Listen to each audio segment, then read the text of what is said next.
Along Best Variety Show. Sa kabila ng mga issue at suspensyon na kinaharap ng programa, tinanghal na Best TV Variety Show ang noontime show na It's Showtime. Bukod sa It's Showtime, kinilala rin ang Asap Natin To.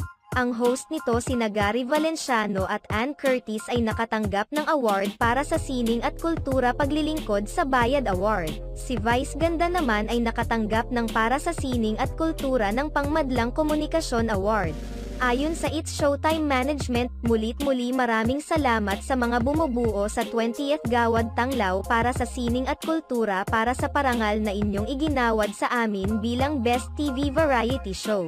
Ngayong taon, naging big winner din ang ABS-CBN, pinangalan ng Best Media Company at Best Digital Media Company. Best teleserye ang Broken Marriage Vow na ang bida ay ang kapamilya actress na si Judy Santamaria na nominado bilang Best Actress.